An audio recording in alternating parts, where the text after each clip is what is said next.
Baik sahabat Dream sekalian, kita lanjutkan bincang aktual bersama tamu kita Dr. Anton Priantono, Menteri Pertanian RI tahun 2004-2009. Pak Anton, kalau lihat wabah virus corona sekarang memang agak dahsyat ya. Iya. Karena tidak cuma dari hewan ke manusia, tapi sekarang dari manusia ke manusia. Dari manusia ke manusia. Awalnya dari hewan memang, ya. Cuma kita paling tidak saya sendiri belum begitu yakin asal yang sesungguhnya dari mana. Walaupun mereka mengatakan dari kelelawar, dari ular, ya. Kalau saya menduga ya banyak apa yang bisa menjadi inang, terutama Binatang buas ya. ya apa namanya,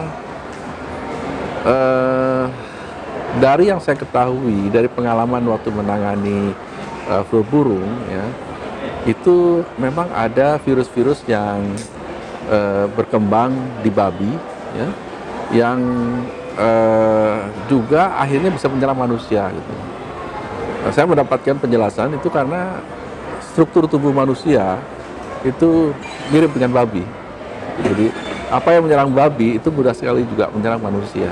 Memang ada satu case, kalau saya tidak salah di Semarang, di mana katanya meninggal bukan karena flu corona sekarang, tapi karena flu babi katanya.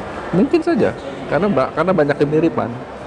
Makanya kan kalau kita lihat gejalanya mirip ya? Iya, kalau virus Nipah, kemudian SARS itu kan juga dari babi. Ya, baru sekarang aja yang diduganya bukan dari babi, walaupun itu juga tidak tahu asalnya dari mana tadinya, tapi dugaannya dari kelelawar dan ular, gitu.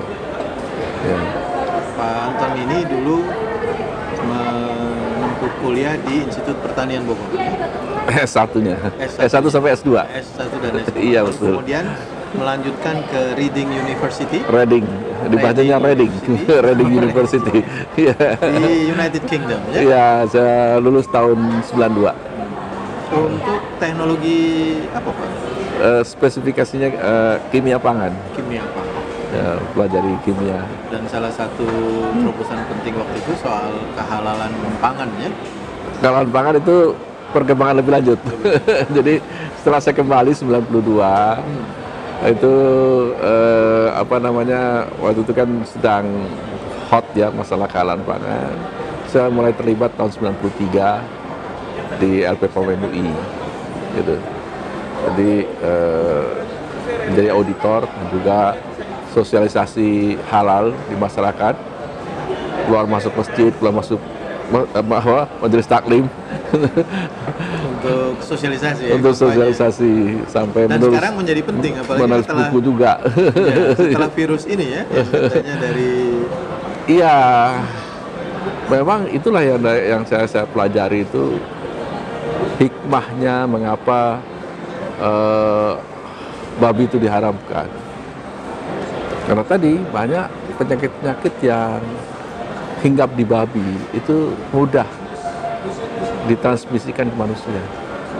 Itu salah satu yang saya pelajari, sehingga ya kita bisa memahami kenapa Allah mengharamkan babi itu, karena di sana juga pernah ditemukan juga misalnya bakteri yang tahan panas, itu juga ada di sana.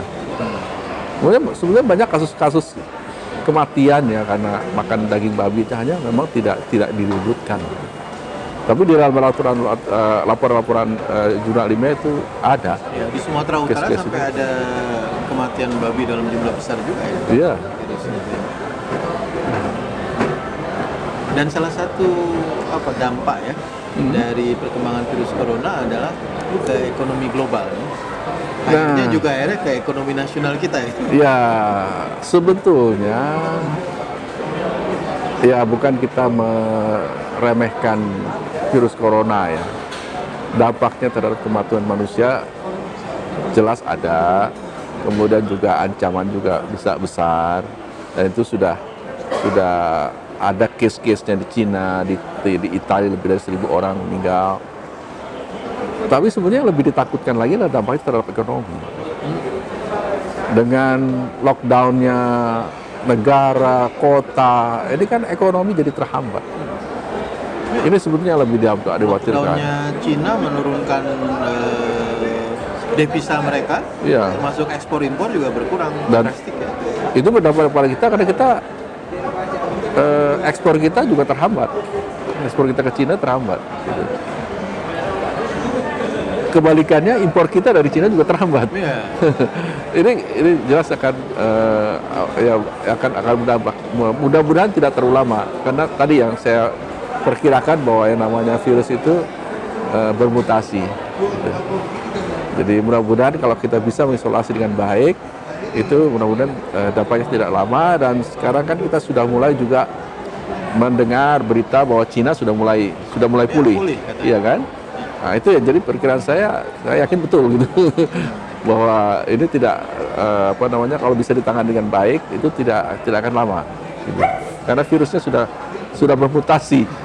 Cuma sayangnya kemudian si virusnya sudah pindah ke tempat lain dan menyebabkan outbreak. Iya. Ya. Mungkin menjalar tadi Iya. lebih dahsyat. Ya. Tapi ada hikmah lain adalah produk lokal dalam negeri juga muncul.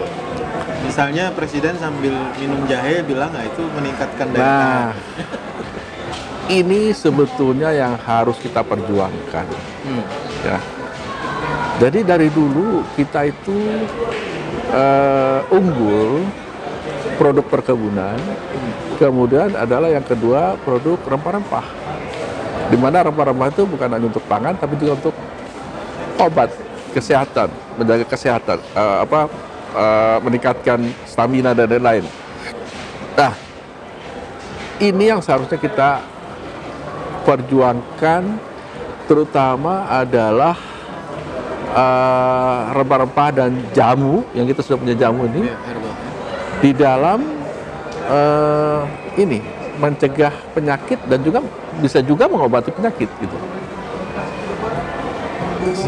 Kita seharusnya tidak mati-matian mengikuti protokol yang dikembangkan oleh negara-negara barat gitu. Bahwa ini harus diuji klinis. Bagaimana mungkin? Kita kan kemampuannya terbatas. Padahal jutaan orang bisa terpapar. Nah, padahal kita punya empiris experience. Itu berharga gitu. Dan walaupun pembuktiannya tidak sampai detail, tapi kan kita bisa lihat dari sisi epidemiologi. Ada ilmu lain yang sebetulnya bisa kita gunakan untuk menunjang ilmiah dari khasiat rempah-rempah tersebut gitu. Yang saya khawatir adalah karena saya juga sering mengikuti pertemuan-pertemuan ilmiah seperti Natural Product Chemistry, the American Chemical Society. Dalam pertemuan-pertemuan itu kan bukan hanya pangan tapi juga ada farmasi, ada kedokteran gitu. Karena Natural Product Chemistry itu luas itu. Bisa untuk pangan, bisa juga untuk farmasi, untuk kedokteran. Nah, ternyata negara-negara barat seperti Eropa itu mengembangkan obat yang dasarnya adalah bahan-bahan alam, Natural. tidak dalam bentuk single chemicals, ya seperti yang sekarang obat kan itu semua single chemicals atau campuran beberapa single chemicals, tapi dia dalam bentuk ekstrak tanaman, di mana komponen-komponen bioaktifnya itu distandarisasi, gitu, kandungannya. Nah, saya khawatir nanti yang menjual jamu itu justru Amerika, bukan Indonesia.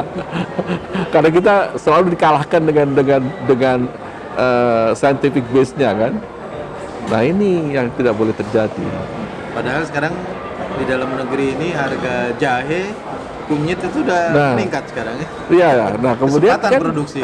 Ini adalah kesempatan bagi kita untuk meningkatkan produksi bahan-bahan ini yang khasiatnya itu kan secara empiris juga ada juga betul-betul ilmiahnya juga sebetulnya, walaupun tidak sampai detail sekali gitu ya, untuk